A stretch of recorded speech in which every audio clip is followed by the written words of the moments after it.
Coyote in old myths was known as God's dog. They're actually very similar to calf dogs and also wolves. We have been fighting for Coyote Education. I've started an organization back in about 2017 called Sanders Wildlife. We help people remove animals out of their house in a humane fashion. We also do rescue and education of our wildlife and native species.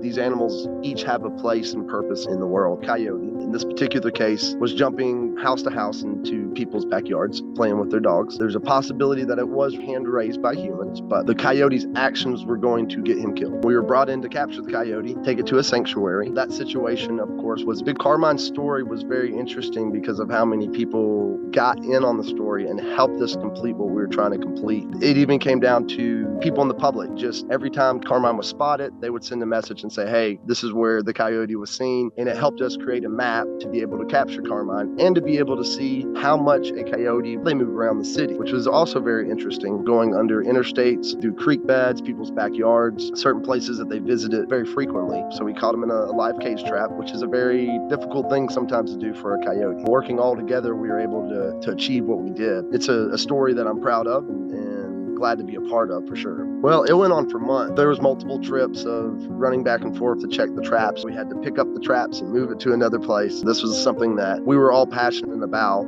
and something that we worked together to complete. Spent a lot of time making this happen, but in the end, it was worth it. Luckily, Carmine was one smart coyote. He knew his way around. We had different traps set up, one for coyote, one for dogs. Carmine chose the dog trap. With the dog scent, there's some toys in there. So he was really fond of dogs. He had a love for them. That's why he was going to people's backyards. He was actually enjoying playing with them back and forth. Coyotes, currently at Yellow River Wildlife Sanctuary. He's got some great handlers. They do enrichment games. They eat meat, but they also eat berries and plants and persimmons. So people donate persimmon fruit and things like that up at Yellow River. So they're well taken care of up there for sure. We have tried to spread more education about coyotes in a positive manner. They're also great for rodent control and rodent population. Explaining people that animals that naturally take care of these things is very important on making sure that the world can kind of go around and be healthy. Coyotes also do deer management. And with as many deer vehicle collisions and how big the deer population get here, it's something that we need. So it goes hand in hand. And we also need our predator.